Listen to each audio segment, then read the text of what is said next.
Hey guys, my name's Sam Owen, aka Welsh Strength Coach, and today I am going to be breaking down my training from several years ago. One of the most important things for me as a content creator and coach is honesty.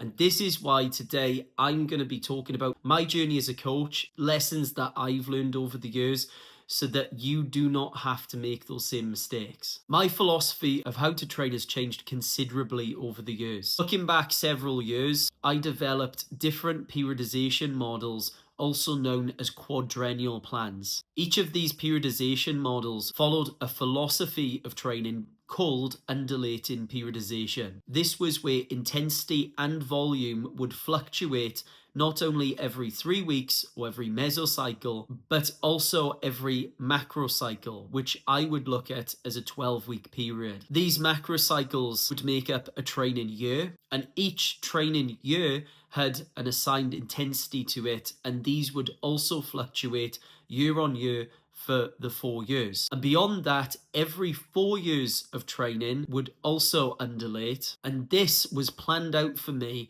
for the rest of my training career. Yes, that's how complex I went. In each of these 12-week periods, we also applied training methods for concentric contractions, eccentric contractions, and sometimes isometric contractions. These training methods were utilized to develop or emphasize a specific type of strength so that we would get a specific outcome. And we would do this because each type of contraction has its own benefits. For instance, for eccentric, this had many benefits from overloading a movement with supramaximal weights and also improvements in tendon health as well. Emphasizing the concentric helped improve rate of force development, and isometric helped improve strength at a specific joint angle by increasing inter and intramuscular coordination. This meant that I would use training tools such as bands, chains, and even eccentric hooks to be able to get those benefits. After years and years and years of training this way, I came to the realization that none of it made me any stronger. And a big part of this channel is to make you guys aware of what works and what doesn't work, because at the end of the day, that's what I believe a coach's role is. All of my lifts stayed exactly the same way, despite the fact that all of my recovery metrics were on point, such as sleep, stress, and nutrition. I was making sure that I was eating enough protein throughout the day, and very much my life was centered around getting stronger. But despite that, nothing changed. My lifts didn't go up, and in fact, some of them started to regress. I still remember it like yesterday, and it was painful for me because I went back through the entire system and decided to critically analyze it. And I saw some major flaws that I'm going to share with you today. Strength training is made up of a bunch of principles, and the most important principle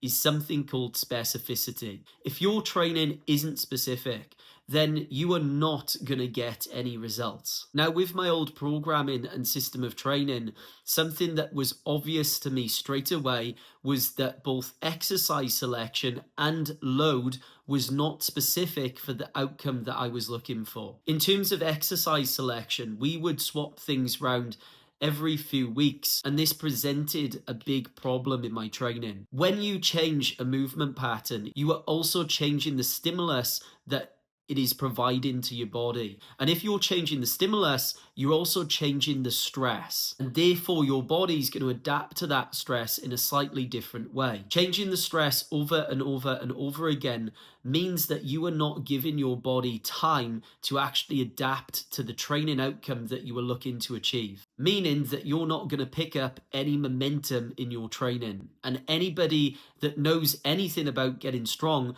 will tell you that people that stay weak chase novelty, and people that get strong chase momentum. Exercise selection was limiting me, and in fact, using bands, chains, and eccentric hooks was adding more complexity to the equation. And in fact, these exercises, as cool as they looked, didn't get me anywhere and were actually starting to regress my training. It was also an issue in terms of the loading of the system too, Because I was constantly changing the reps, sets, and following this undulating model of periodization, the load was not heavy enough for me to actually develop a strength adaptation. In order for you to get strong, you have to be exposed to progressively heavy weights over time. And if you're constantly changing the stimulus every few weeks, that is not enough time for your body to adapt. So specificity was a big problem for me. And I also came to the realization that if you're controlling a movement and executing with proper technique,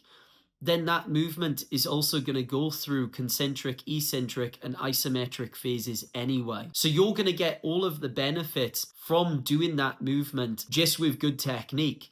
And you don't actually need to necessarily emphasize a specific contraction to get those advantages. Another important principle in training called SRA. This means stimulus recovery adaptation. You apply a stimulus in the gym, then there's a recovery period followed by an adaptation. And the idea of training is that you gradually increase the stimulus, leading to a longer recovery time, and the adaptation also gets greater and greater and greater, leading to increases in strength. Now, a beginner has a very short SRA curve because the amount of stress that they can provide in the gym at this point is minimal, whereas a more intermediate or an advanced lifter needs a longer recovery time to be able to adapt from the training. This leads me to the other big flaw in my old training strategy, which was simply, why was I waiting 12 weeks to break a record at the end of every macro cycle when I could break one on Wednesday? Not only was I making this mistake, but a lot of people in training make this mistake today too. Even you listening to this, question yourself, why am I waiting 4, 8, 12 weeks and I have yet to exhaust the ability to progress load on a workout to workout basis from Monday to Wednesday to Friday to the following Monday and so on? Your training should match up to your SRA curve. And if you're just waiting 4, 8, or 12 weeks to break a record because that's what you've been told to do, then you are missing the point of SRA. Your training should be reflective of your ability to progress load along various time frames, and those time frames correspond with your level of advancement. So I scrapped this entire system and went right back to basics. I went into the gym, I squatted on a Monday, a reasonably lightweight, say a 5 or 6 out of 10 effort, and then every workout, every 48 to 72 hours, I would increase load on the bar. This simple variation broke that plateau in strength for me, and a light bulb went off in my head that I had been overcomplicating things up to this point. I know firsthand how coaches can overcomplicate things, and not only coaches, but you too. When you have two different types of systems, one that is overly complicated and one that is simple and is easy to understand, the simpler system works better every single time. Why? Because you can understand it and you can see a clear runway for progression. A simpler system also means that you can more clearly identify the principles of that system. Now, with my own training and my clients, I meet them where they're at. Most systems of training start you 10 steps ahead from where you need to be. What we do is start you right at the start line and meet you at where you're at. And over time, we add more complexity to the program. This isn't me saying that there isn't a place for variation in training or complexity in training either. Absolutely there is. But it should go up in accordance to your advancement and your ability to exhaust a simple system of training before moving on to a more advanced one. Guys, I'm going to leave that there. Please learn from my mistakes. If you're genuinely interested in getting stronger, then be sure to check out my website, www.pursueperformance.co.uk, for more coaching inquiries. And also, please heed my advice and learn from my mistakes. If you enjoyed, be sure to comment any questions below, subscribe and like.